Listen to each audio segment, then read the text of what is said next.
segment we're going to discuss is who's more responsible for the undisputed fight not taking place. Is it Deontay Wilder or Anthony Joshua? I'm going to start with Ned on this one. Man, who's responsible is the last person who didn't take the offer. And my man Wilder turned down 120 million. 120 million was staring at me in the face. No face, no case. That's all I gotta say. All right, Drew, what do you think? My answer's gonna shock both of you, gentlemen. I don't think neither. Gentlemen. I believe there's outside influences in their ear, and that's why this fight can't be made. Well, I'm not going to shock you. It's Deontay Wilder's fault. It's Deontay Wilder's fault because he didn't start fighting quality opponents until Luis Ortiz. And the way he looked in the fight with Luis Ortiz. Let's say he knocked Luis Ortiz out the way he did Dominique Brazil. That would have boosted his profile to a level where people would say, yo, he is the real heavyweight champion in the world. But let's talk about how he performed in that fight. He fought life and death with Ruiz. He had to get extra time, and he eventually got Ruiz out of there. He didn't look great in that fight. Then he fought Tyson Fury, and he got outboxed every second that Tyson Fury was on his feet.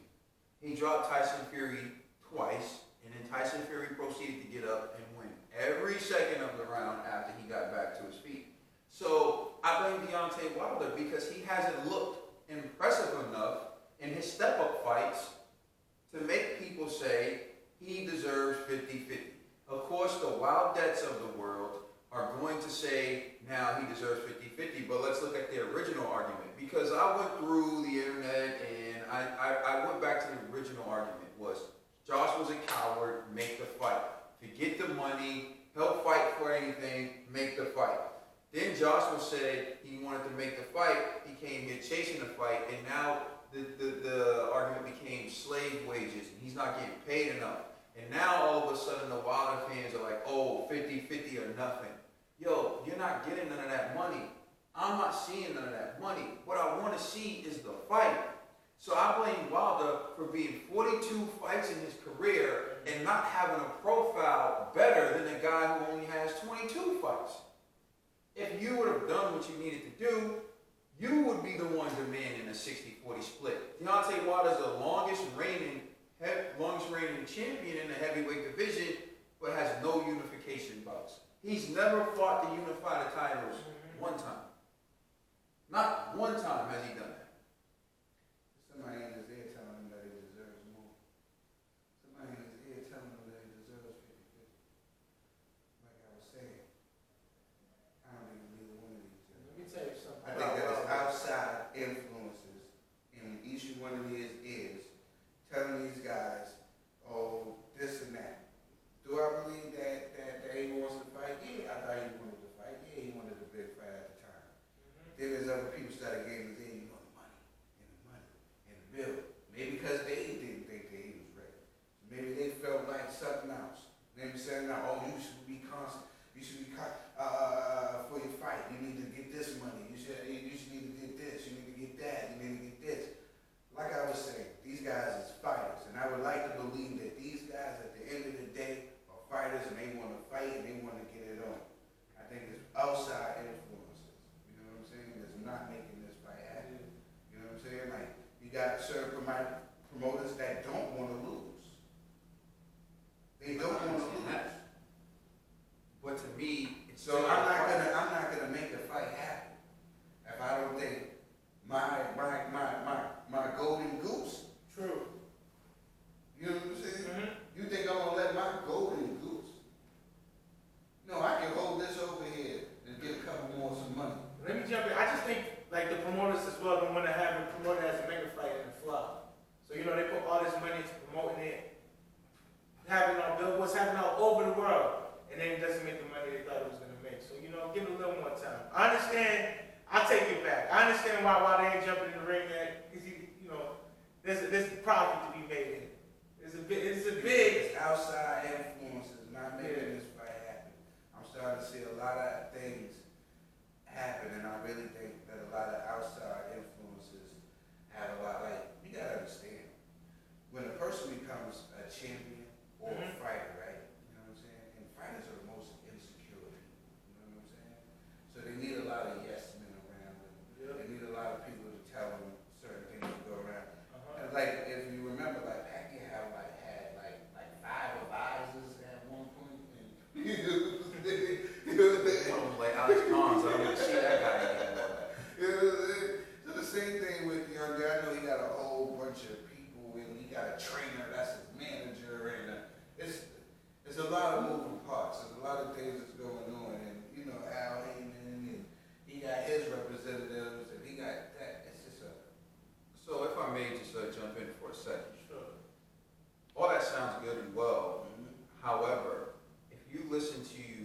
Eddie Hearn speak on Joshua's behalf. Note how I worded that. Eddie Hearn speak on Joshua's behalf. He'll say, I'll offer him 50-50. If Joshua lets me, just let me go for a second. I gotta let everybody else go. Thank you. He says, I'll offer him that if Joshua allows me to do it. Because in the end, Joshua's the boss. Wilder's the boss. Regardless of what people are advising him to do, advising someone to do something simply means you give someone advice. But it's up to them to choose whether or not they do something. So Al Heyman and all these guys can advise Deontay Wilder not to take the biggest contract he's ever been offered. But in the end, he's the one who has the authority to sign the contract. And I'm placing it on him. I'm sick of letting fighters hide behind promotional companies and say, oh, my promoters, oh, we can't get this done, oh, we can't get that done. You are a man. They're just your advisor. You can sign the contract to fight. You could sign with the zone. Wilder's the one who was screaming, I'm a free agent. I'm a free agent. You're a free agent. Decide the contract. So I get that it's lucrative for the promoters, Al Heyman, PBC, to keep their golden goose away from a loss and potentially losing the belt. But he's the one who has the final say so. So that's why I got to put the blame on him. Now I understand he's being advised otherwise. We agree on that. But in the end, I got to put the blame on him because if he loses and he loses out on all that money, it's going to be his fault. Yeah, it's going to be him. But get back to your point.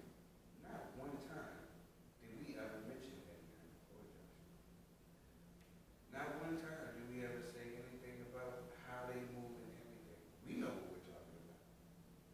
We know what we're talking about. Everybody in this room knows what we're talking about. Everybody in here watching knows what we're talking about. That's why I didn't mention it. And I didn't mention anything to Joshua one time. So you know who I was. Now back and go to say like, you know, he's a man, he's a free agent. You know what I'm saying? Yeah. A lot of people say that type of guy stuff. You know what I'm saying? Everybody says, oh, I'm my own boss. You know what I'm saying? He ain't his own boss. He ain't agent. We know who his boss is. He ain't no free agent. He can't do what he want to do. You know what I'm saying? He can play that role, but we know what's going on.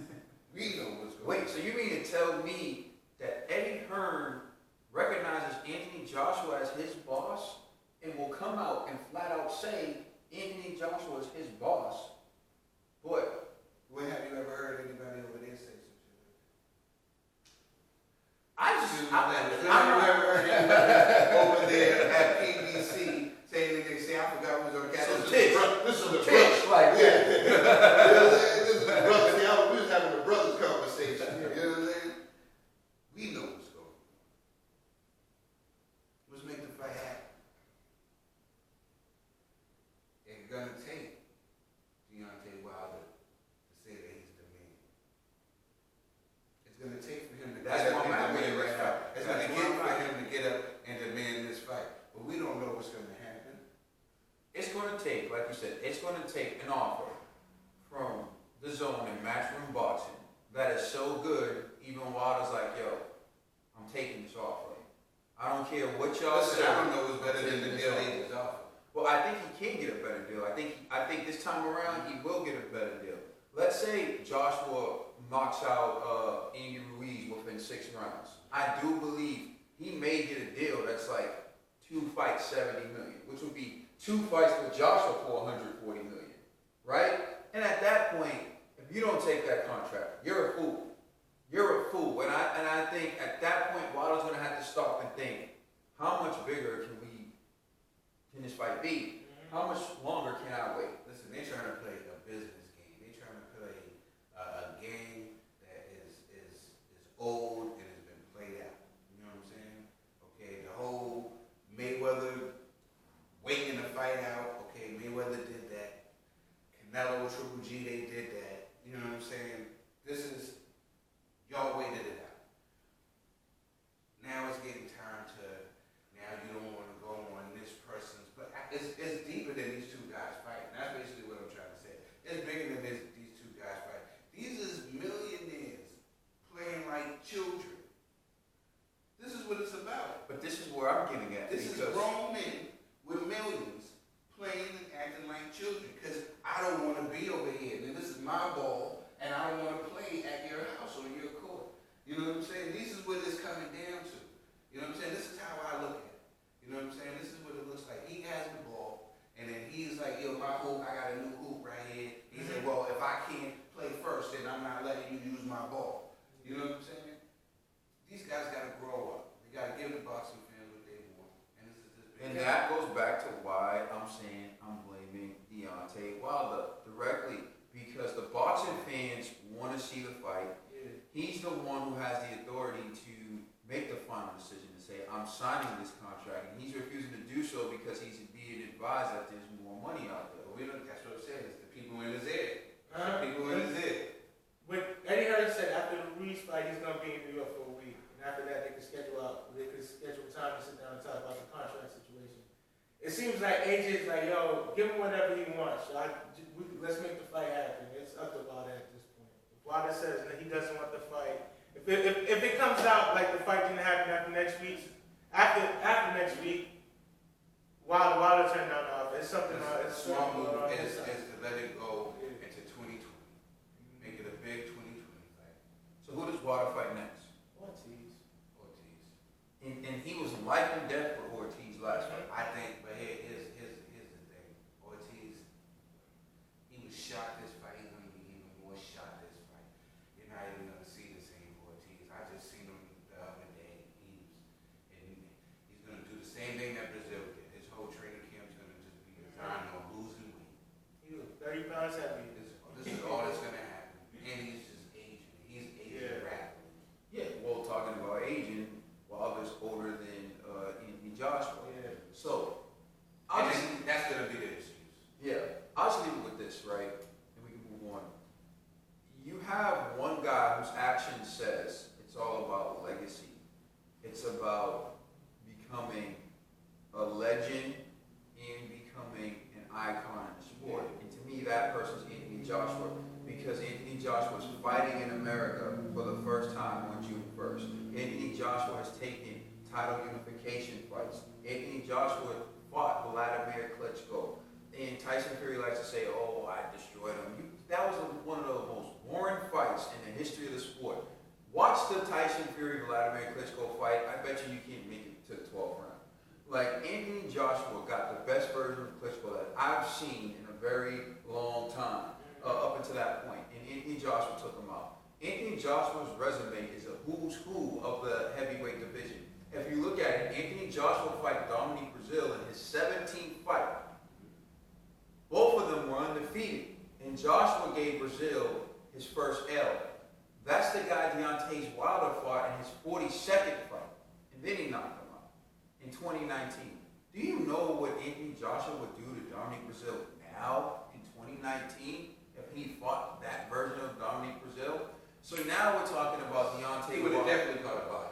Yeah. And now we're talking about Deontay Wilder fighting Dillian White. Another guy Anthony Joshua fought in like his 14th, 15th fight, and he knocked Dillian White out. And now we're talking about he can potentially be an opponent for Deontay Wilder in his 43rd fight. So Wilder's just catching up to things AJ has already accomplished. Fight Anthony Joshua.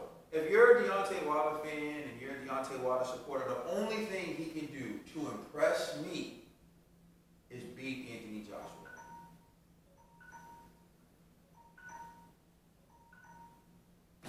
That's the time. Make the fight, Wilder.